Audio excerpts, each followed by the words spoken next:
Assalamualaikum warahmatullahi wabarakatuh. Salam sejahtera untuk kita semua. Salam sehat tentunya pada Bapak Ibu guru semuanya. Kembali lagi bersama Mas Dinov Channel, di mana channel ini berisi mengenai seputar dunia pendidikan dan juga materi-materi pembelajaran matematika. Pada kesempatan kali ini saya akan sedikit sharing kepada Bapak Ibu guru semuanya terkait dengan pemanfaatan akun pembelajar G Suite Education atau yang sering kita kenal GSE, tentunya pada masa pembelajaran jarak jauh atau PJJ,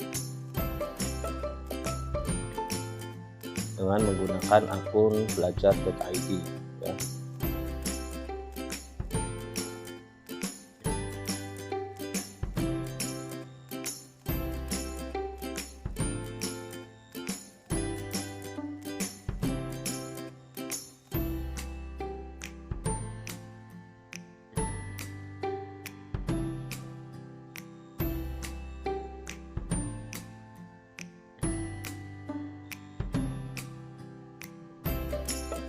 Diawali dengan suatu pertanyaan Bapak Ibu semuanya, yaitu apa itu akun pembelajar dan apa itu akun G Suite for Education ya.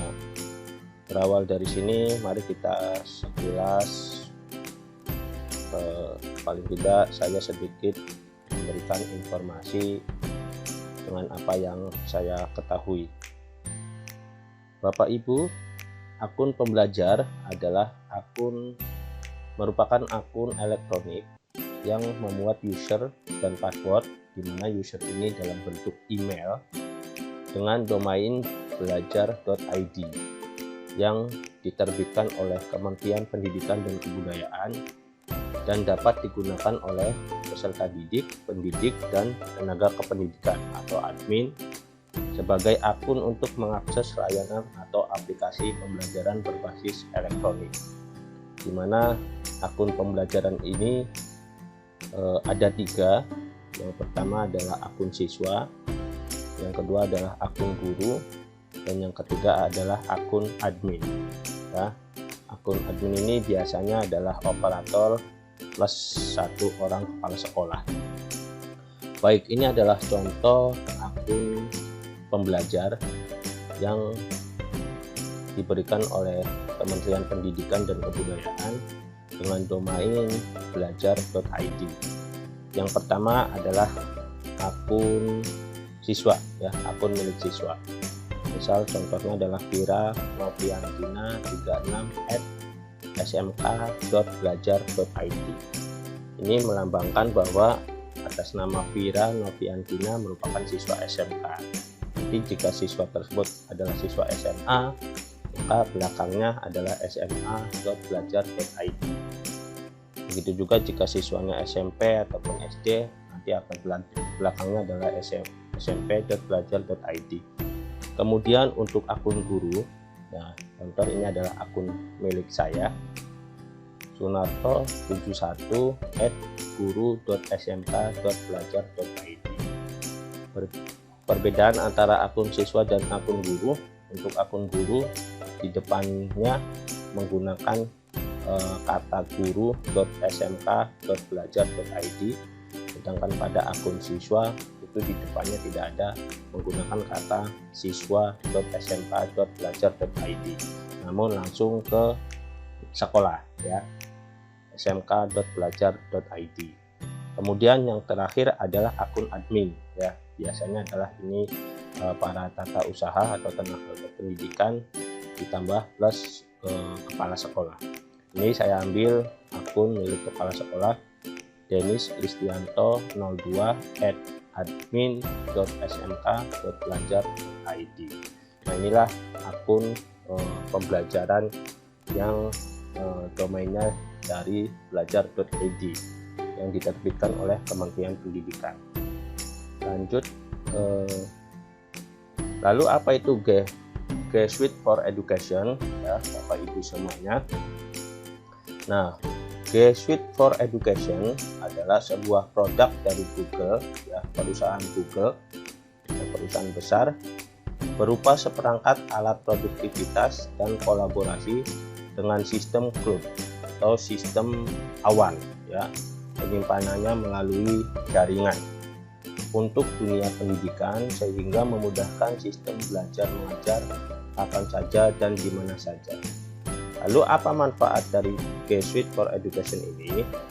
Bapak Ibu semuanya, G Suite ini sebetulnya adalah layanan dari Google yang berbayar, ya, berbayar. Jadi kita bisa memanfaatkan fitur-fitur yang ada di Google melalui berbayar, namun untuk dunia pendidikan gratis, ya, gratis atau tidak dipungut biaya sepeser pun. Kita bisa memanfaatkan layanan-layanan yang ada, ya, semisal contoh Google Classroom, Gmail, Google Drive, Google Calendar, dan sebagainya, ya, macam-macam layanan yang ada di Google itu bisa kita manfaatkan untuk tentunya dunia pendidikan, ya, khusus untuk pembelajaran kita saat masa sekarang ini, ya, PJJ. Lanjut Bapak Ibu, nah, G Suite for Education fiturnya banyak Bapak Ibu, ya, macam-macam. Tadi yang sudah saya sampaikan di awal bahwa dengan G Suite for Education kita bisa memanfaatkan fitur-fitur yang ada di Google secara gratis, ya. Nah, di mana fitur-fitur ini penyimpanannya tanpa batas Bapak Ibu, ya, artinya unlimited, berapapun kapasitasnya tidak dibatasi. Kemudian yang kedua, dia bebas virus, ya, bebas virus. Kemudian fiturnya banyak tentunya, kemudian keamanannya berlapis. Nah, sekedar informasi bahwa berdasarkan data G Suite for Education di bulan Juni tahun 2020 bahwa sudah 140 juta guru dan siswa menggunakan G Suite for Education ini, Bapak Ibu. Nah, mengapa memakai akun pembelajaran? Ini yang kemudian kementerian mengeluarkan akun pembelajaran. Yang pertama, materi dan informasi dari Kemendikbud akan dikirimkan ke alamat pos elektronik akun pembelajar. Kemudian yang kedua adalah akun pembelajaran akan digunakan untuk mengakses aplikasi-aplikasi resmi dari Kemendikbud. Ketiga, akun pembelajaran akan menjadi salah satu jalur komunikasi resmi Kemendikbud pada peserta didik, pendidik, dan tenaga pendidikan. Dan yang keempat adalah akun pembelajaran yang sudah siap pakai dan sesuai struktur satuan pendidikan masing-masing pengguna. Nah, masih berlanjut dengan mengapa akun belajar.id, tentu ada manfaat-manfaat yang akan diberikan sekali lagi yang dikeluarkan oleh kementerian, khususnya untuk guru dan siswa, dan juga untuk pemimpin dan tim IT dalam suatu lembaga atau sekolah. Untuk guru dan siswa, yang pertama yaitu mudah digunakan, karena layanan ini terintegrasi dengan akun yang dapat diakses di berbagai perangkat. Kita bisa menggunakan perangkat apapun, baik laptop, komputer, maupun handphone atau gadget. Kemudian yang kedua, sistem cloud tadi yang sudah saya sampaikan, atau aman, ya, aman, update otomatis tanpa virus tersimpan, ya. Jadi karena fitur ini secara online, maka dia akan update otomatis dan juga tanpa virus tentunya. Kemudian yang ketiga adalah fitur kolaboratif dan penyimpanan tanpa batas, ya. Fitur kolaboratif artinya kita bisa melakukan kerjasama baik antara guru, siswa, ataupun tim manajemen sekolah, ya, dengan menggunakan fitur ini. Kita bisa berbagi dokumen, file, ya, yang bisa kita kerjakan secara bersama-sama. Begitu juga dengan peserta didik. Selanjutnya terkait dengan untuk pemimpin dan tim IT, ini yang pertama terintegrasi satu akun untuk semua ya. Nah ini sudah diberikan oleh kementerian. Yang kedua adalah pengelolaan sumber belajar ya, bagian dari learning management system yang ada di G Suite itu, yaitu Google Classroom Ibu. Kemudian yang ketiga adalah jangka panjang, dapat diakses untuk semua. Nah, bagaimana cara mengaktifkan akun belajar.id? Itu setiap operator harus mendownload ya akun-akun guru, akun-akun admin, dan juga akun peserta didik. Nah, cara mengaktifkannya adalah sebagai berikut. Yang pertama, Bapak Ibu seperti biasa masuk di laman gmail.com ya. Kemudian Bapak Ibu ataupun para peserta didik masuk menggunakan akun masing-masing, akun G Suite yang diberikan oleh operator sekolah yang dengan domain @belajar.id ya, masuk seperti biasa. Kemudian yang kedua, nanti akan dapat klik tombol arsip ya setelah membaca Google Terms of Service dan Privacy Policy. Kemudian selanjutnya yang ketiga adalah Bapak Ibu ataupun para siswa dapat mengganti password dengan password baru ya. Catatan passwordnya agar tidak mudah lupa, sehingga nanti akun belajar setelah passwordnya sudah diganti dengan keinginan masing-masing ya, dengan catatan password itu mudah diingat oleh Bapak Ibu semuanya, akun belajar sudah siap digunakan. Itu simpel untuk mengaktifasi akun belajar.id Bapak Ibu. Selanjutnya kelebihan akun belajar.id yang tentu ini sudah diberikan sekali lagi oleh Kementerian Pendidikan dan Kebudayaan pada seluruh sekolah ya, baik guru, siswa maupun tim manajemen atau tenaga kependidikan. Yang pertama adalah penyimpanan data tanpa batas. Biasanya kita untuk akun Gmail biasa kapasitasnya hanya tertentu. Untuk G Suite for Education ini penyimpanannya adalah tanpa batas, atau berapapun jumlah file yang tersimpan itu tidak akan memakan tempat ya Bapak Ibu. Kemudian yang kedua adalah fitur-fitur lebih canggih ya. Ada perbedaan-perbedaan yang nantinya sangat berbeda sekali dengan akun Gmail biasa dengan akun G Suite ya for Education ini. Terutama salah satunya adalah di Google Chat, Google Classroom, Google Meet ya, Google Drive dan juga ya yang nanti mungkin akan dijelaskan di slide ini. Kemudian yang ketiga adalah aman dan terintegrasi. Artinya semua data yang kita punya Bapak Ibu sangat aman ya, disimpan dalam cloud ya, atau dalam awan ya, dalam jaringan di akun kita masing-masing, dan lebih terintegrasi dengan pekerjaan kita tentunya. Baik, kita lanjut. Nah, berikut penjelasan dari perbedaan antara akun Gmail biasa dan juga akun G Suite ya. Ketika kita memiliki akun Gmail biasa Bapak Ibu, maka dalam drive tersebut kita hanya diberikan kapasitas penyimpanan sebesar 15 GB ya Bapak Ibu. Nah, biasanya di bagian ini tertera ya berapa yang sudah digunakan dan berapa sisa yang masih kosong. Nah, berbeda dengan akun G Suite Bapak Ibu, di sini tidak ada tulisan atau ya tulisan berapa jumlah kapasitas yang dimiliki oleh drive tersebut. Yang ada hanya berapa banyak jumlah penggunaannya ya. Artinya di sini benar-benar kapasitasnya tanpa batas ya, atau unlimited. Nah, itu perbedaannya Bapak Ibu. Kemudian yang kedua, masih di drive ya, masih berkutik di drive.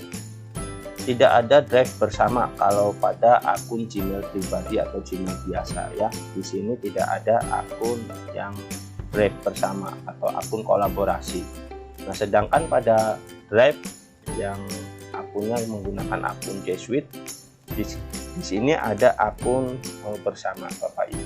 Akun bersama itu adalah akun kolaborasi atau akun berbagi ya, akun berbagi. Sehingga file-file yang milik orang lain ketika di-share di drive kita bisa membukanya secara bersama dan filenya sama dengan akun milik orang lain. Nah, kemudian pada fitur Google Meet pertama kalau pada akun pribadi atau Gmail biasa itu tidak dapat angkat tangan dan merekam rapat ya pada fitur Google Meet. Lain halnya pada akun G Suite Bapak Ibu, ini ada perbedaan yang sangat sangat bermanfaat untuk kita.